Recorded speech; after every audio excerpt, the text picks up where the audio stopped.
Though it was officially spring according to the calendar, it was still a cold day. Having lost my place at home, I was aimlessly killing time at the park, filled with melancholy.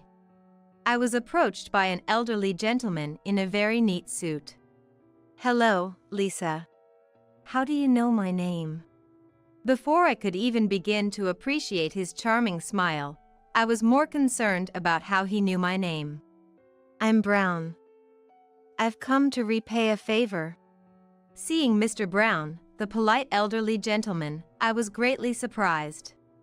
"Mr. Brown?" "Yes. I'm the homeless man you helped." It was hard to believe, and I felt stunned by the unexpected turn of events. "Good deeds come back to you, bringing fortune. I've come to prove that." Mr. Brown offered me, who had been downcast, a significant proposal.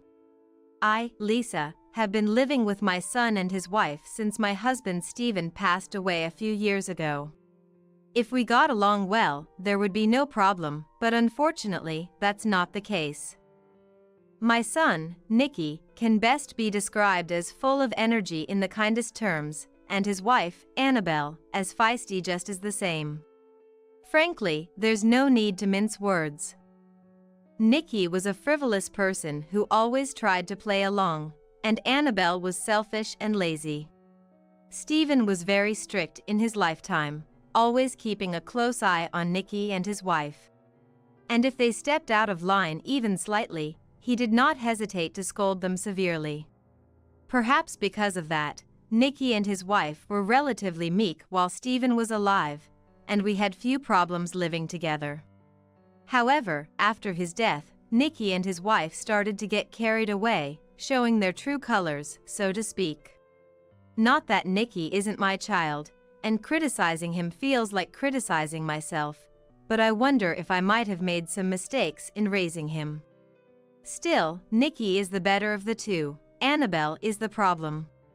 Even before the mourning period for Stephen ended, she became visibly more arrogant and lazy. How so? While I wouldn't say it's all Annabelle's fault, the issue was she did no housework at all. She, as I knew, was 66 years old, not as physically capable as I might seem, and yet, she dumped all the housework on me. "You should just stick to doing the housework." It's not that I hate doing housework, but having it significantly cut into my personal time was something I couldn't accept.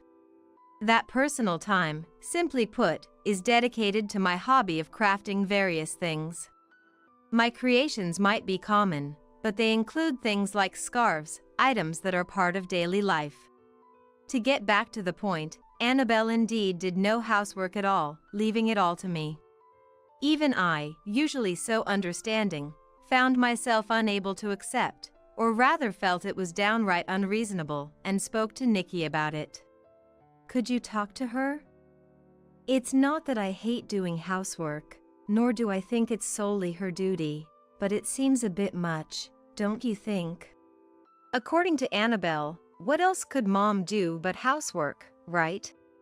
It was as if he wasn't listening at all, always siding with the stronger argument, just a superficial person trying to please, and I quickly had to give up hope. Even conceding as much as I could and accepting the housework, not having time for myself was the real issue. For example, one day, after finishing up with the chores, I was yelled at by Annabelle while I was knitting, which is my hobby. "What are you playing at, Lisa? If you have time for that, you should go shopping or something." I couldn't understand why I was being yelled at like this, and even if there was a reason, it seemed completely unjustified. After all, Annabelle, who spends her days in leisure, was the last person I wanted to hear it from. If such days continued, even I couldn't stay quiet forever, or rather, I didn't intend to be that much of a pushover. "Annabelle? Don't you think you should do some of the housework yourself?" "What? Are you saying that's my duty? Your values are so outdated it's laughable." Annabelle's right. "You know, Mom, that's called being a boomer." "That's not what I meant. I was just speaking common sense. Boomer common sense is nonsense to everyone else. I won't tolerate backtalk. Exactly.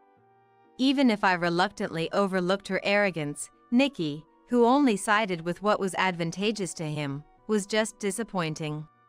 But even if my protests were completely in vain, being called a boomer was truly disheartening, and more than giving up, it was purely infuriating. The self-centeredness of Nikki and his wife accelerated after my protests, and Annabelle even began to say things like this. Boomer Lisa, who can only do housework. Is dinner ready yet? Being constantly harassed, I couldn't even force a smile anymore. In fact, it seemed rare to be able to smile under such treatment. While it was bad enough not to be able to laugh, I increasingly felt like I had no place there. Unable to bear her cold stares, I started escaping to the park as soon as I finished the bare minimum of daily chores. The season was about to turn to winter, and though it was indeed cold outside, it was still better than enduring Annabelle's harsh words. Unfortunately, there wasn't much to do at the park, and I could only sit on a bench until it was time to prepare dinner, looking up at the sky. Despite how unbearable Nikki and his wife were, I still carried a mobile phone for emergencies, as it would be troublesome if they couldn't contact me, but I didn't know how to kill time with it like the younger generation. What I could do was, for my own comfort, look at photos of the handcrafts I had made, which had accumulated in quite a number, and modestly praise my own efforts. This park is quite spacious and gets fairly busy on holidays, but on weekdays during the day, it's almost deserted. However, I did notice a few cardboard houses, suggesting some homeless people called this place home. From the bench I happened to sit on, I could see one of the cardboard houses, but I knew I had no right to scold the homeless person living there, even though I was in a similar situation. One time, I saw a homeless man emerge from that cardboard house within my field of vision. He seemed to be in his 70s, with disheveled hair mixed with gray and an unshaven beard that had grown freely, wearing shabby clothes. It's wrong to expect anything from a homeless person, but strangely, his eyes didn't seem clouded, rather, they appeared to possess a firm will. I believe that the state of one's heart reflects in their eyes. By that measure, it seemed that this homeless man had some kind of purpose, and that alone made him seem favorable to me. However, that didn't mean I wanted to get close to him, and in reality, there was no connection between this homeless man and me. That day ended like that, but on another day, when staring up at the sky became too boring, I decided to bring my knitting from home and knit outside. The weather was capriciously mild and warm for early winter, making it comfortable to work outside without my hands becoming stiff. Moreover, working felt more productive without Annabelle watching. That homeless man was in my field of vision again, which was fine, but he was intently watching me knit. It wasn't a gaze filled with disdain, rather, it seemed curious. I knew it was rude to say, but I couldn't help wondering why a male homeless person would be interested in knitting, although being watched didn't bother or hinder me, so I decided not to mind. When I got used to working outside, that homeless man approached me. Hello. My name is Brown. What? Hello. I'm Lisa. He introduced himself politely, and I found myself drawn into responding to this homeless man, who called himself Brown. Up close, Mr. Brown, despite his unkempt appearance, had a sparkle in his eyes that was rare to find, and I didn't feel any disgust being near him. I've seen you around lately. With the weather like this, wouldn't it be better to stay indoors? Mr. Brown's voice was very gentle, not hoarse from drinking or smelling of cigarettes, suggesting he probably didn't smoke. Above all, his voice was kind, which made me lower my guard a bit. It seems knitting is your hobby. Don't your hands get cold, making it hard to move them? Though, if you find it more productive outside, that's a different story. His tone was calm and sincere, making me wonder how such a person could be homeless. Unfortunately, personal character and financial circumstances don't always align, so there was no use dwelling on that. However, when he asked why I was there, I found myself at a loss. I could answer, but it wasn't something I felt should be broadcasted, nor was it appropriate to complain about personal grievances or speak ill of others to someone I had just met. I'm sorry. I'm not trying to pry into your affairs. If you think it's trivial chatter, feel free to laugh it off or ignore me. The homeless man was as gentlemanly as his eyes suggested, making me feel it would be incredibly rude not to answer Mr. Brown's question. I've lost my place at home. Surprisingly candid, I shared my reason with Mr. Brown. Is there some trouble within the family? Yes, my daughter-in-law is terribly overbearing. Not only does she push all the housework onto me without doing anything herself, but she also calls me a boomer. At that moment, I wasn't sure what expression I wore, but Mr. Brown looked troubled. That's a terrible situation. Obviously, I don't know the details about your daughter-in-law, but that's no way to treat a parent, even if by marriage. Right. It was a strange feeling, sharing my pent-up frustrations with a man I had just met, making my heart feel a bit lighter. Then, very audibly, a sound of hunger rumbled from Mr. Brown, who looked somewhat embarrassed. I apologize. Hunger is an unbeatable foe. I have a favor to ask, if you'd be willing to hear me out? And what would that be? Could you spare $1? I don't want to seem patronizing after listening to your story, but if you could see it as an act of kindness. If he had asked for $100, I might have refused, but $1 seemed insignificant, and after listening to my story, it felt wrong not to respond to someone in need. Is $1 enough? It's plenty. I took out $1 from my wallet and gave it to Mr. Brown. This helps a lot.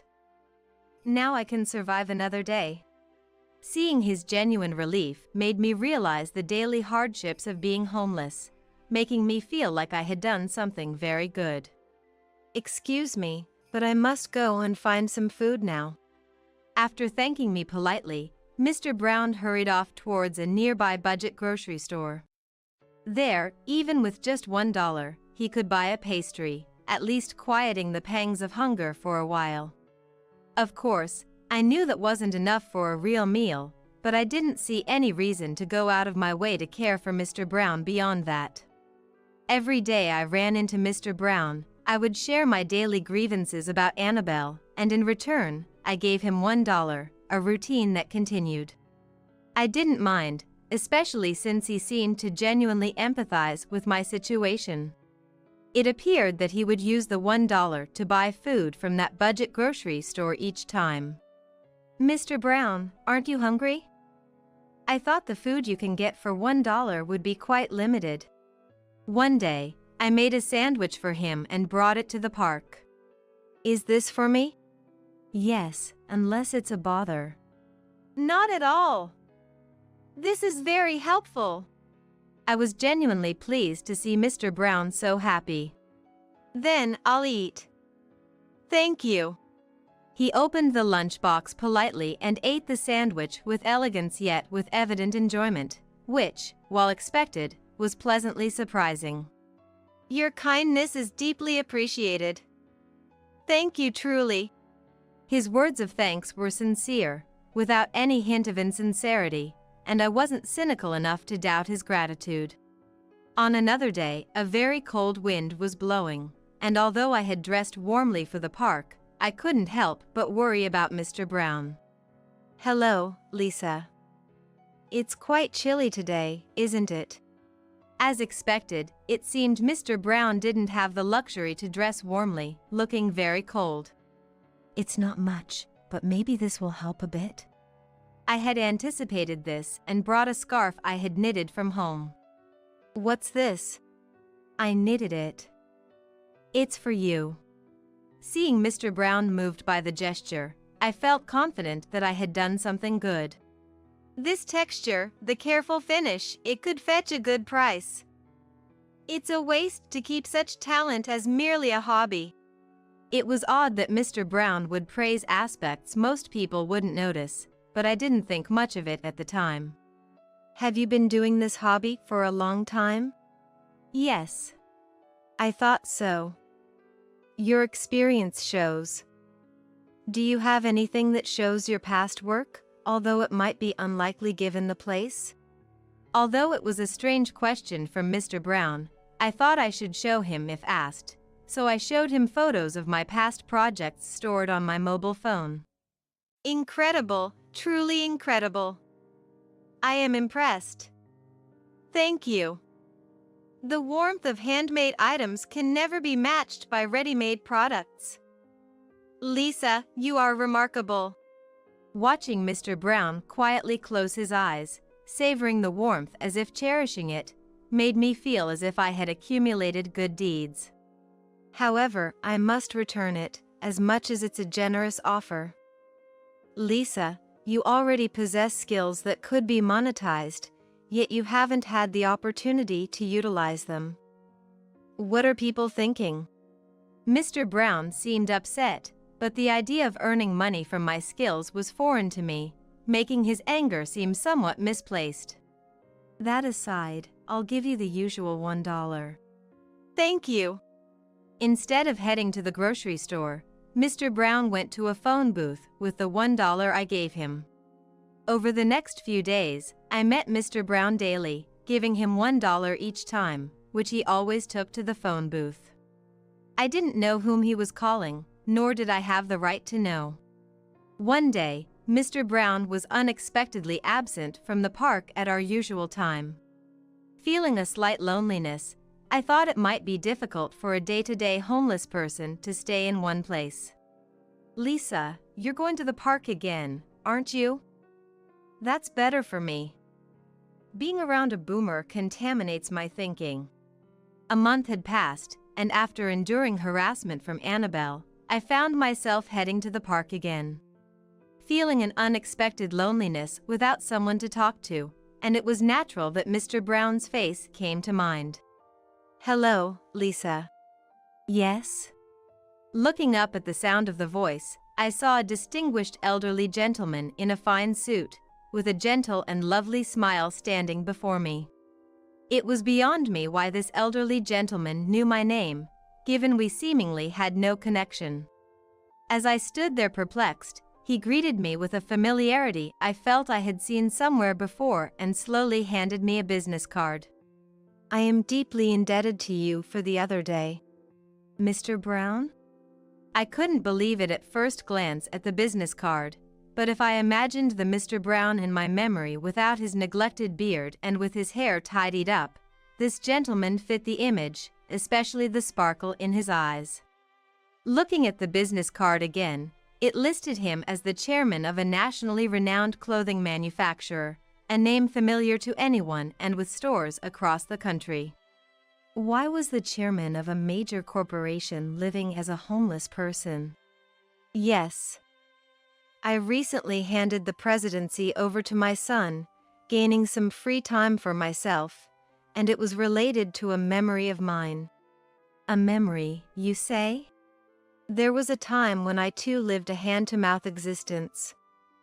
It was on a cold day like this when a homeless person appeared and gave me their scarf. Then, Mr. Brown pulled out the scarf I had given him earlier. It's a long time ago, so that benefactor is likely no longer in this world. However, I wanted to understand their spirit. How could someone with nothing to their name share such kindness with others? I understood that, albeit briefly. Mr. Brown continued, his eyes narrowing as if he had discovered a significant truth. If one receives kindness, they should nurture it and eventually pass it on. It's not something a frivolous person can do. It's a strength gained only through living through the lowest of lows and surviving. It's about sharpening one's sense of empathy and having the vision to see the truth. His story was a bit abstract, and my confusion must have shown because he added, Sorry for the philosophical talk. Simply put, Lisa, your kindness made me realize something important. Thank you, truly. I understand that, but what exactly are you here for?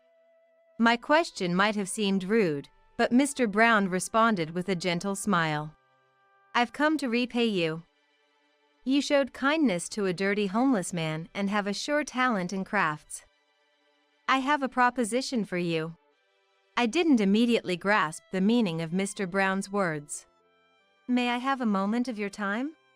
Yes. Mr. Brown sat down next to me. The proposition for repaying you is none other than to entrust you with one of our company's new specialty handcraft stores we plan to launch. He presented a contract, but the sudden offer was hard to comprehend immediately. I used the $1 you gave me to discuss with my secretary over the phone. Our company values people first and foremost. We've deemed you worthy of managing a store. While I was flattered by the praise, the sudden proposition was overwhelming. I will never forget the warmth of the scarf you gave me. I want to spread that kindness further. I've heard multiple times about the terrible treatment you've received from your daughter-in-law. This could be a small step towards your independence. But I'm not the sort to own a shop. I know nothing about running a business. Lisa, modesty is a virtue, but too much of it isn't praiseworthy. My judgment isn't without insight. You have the potential. I assure you. We will support you fully in managing the business. Won't you please accept? Refusing seemed like it would be terribly unkind to Mr. Brown, and truthfully, I wasn't without a desire to become independent from Nicky and his wife. After some thought, I answered, I understand. I would be delighted to accept. Thank you. And so, I was entrusted with a small craft store under Mr. Brown's company. The store was cozy, which meant I could easily manage every corner of it, an ideal situation for me. In the time that followed, I packed my belongings at home without Nicky and his wife noticing. Once I was done, I left a text as a sort of farewell note without informing them of my new address and quietly moved out. The employees at the store I managed treated me with respect and care, making the place very comfortable.